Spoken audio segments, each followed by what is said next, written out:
আসসালামু আলাইকুম ভাইয়া। ভাইয়ার এই জিনিসটা বানানোর ইঞ্জিনিয়ার কিটা? ইঞ্জিনিয়ার আমরা দুইটা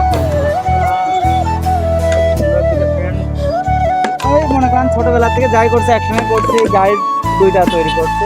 হ্যাঁ। একটা আমি কুমারখালীতে নিয়ে আসি আর একটা খোকসাতে বিক্রি করি। ও আচ্ছা, তো এটা হলো এই গাড়িটা বানিয়েছেন আপনি কোথা থেকে? খোকসা থেকেই। কুকসা থেকে। আপনি মানে এই ঝালমুড়ি বিক্রি করেন মূলত কোন জায়গা? মূলত এই কুমারখালী ব্রিজ আর বাজার, মসজিদ বাজার আর কুমারখালী ব্রিজ আর বাজারে। বাজার। তা আপনার বাসাটা কোথায়? আমার বাসাটা খোকসায়। কুকসাতে।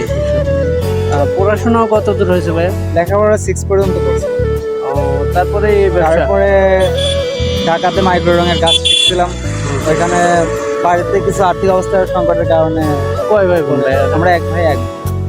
তুমি কি বলো? না আমি ছোট। বোন, তার মানে বোন বিয়ে হয়ে গেছে? হ্যাঁ বোনের বিয়ে। বাবা মা আছে? হ্যাঁ আব্বু আম্মু। আলহামদুলিল্লাহ। তো যাই হোক, ভাইয়ের এর আগেও দেখছিলাম ভাইয়ের এই ঝালমুড়িটা অনেক সুস্বাদু, আমি এর আগেও খেয়েছি। তো দুইটা দেন। তো যারা খাইতে চান এই ভাইয়ের ঝালমুড়িটা খাইতে যাবেন। আর ভাইয়ের যে ইঞ্জিনিয়ারিং এর যে বুদ্ধিটা, এই দেখেন ভাইয়ের এই সাইকেলের সাথে এটা সিস্টেম করে ইনি এইটা করে চলছে। তো ভাইয়ের যে ঝালমুড়িটা, বিশেষ করে ভাইয়ের যে ঝালমুড়িটা আপনারা যারা খাইতে চান এই ব্রিজের উপর, গুলাম কিবরিয়া ব্রিজ এবং কুমারখালী বাজারের মধ্যে ভাইকে পাওয়া যাবে। আপনারা যারা খাইতে চান আর ঈদের মধ্যে ভাইকে এখানে পাওয়া যাবে। যারা খাইতে চান অবশ্যই আসবেন, ভাইয়ের এটা খাবেন আর ভাইয়ের জন্য দোয়া করবেন।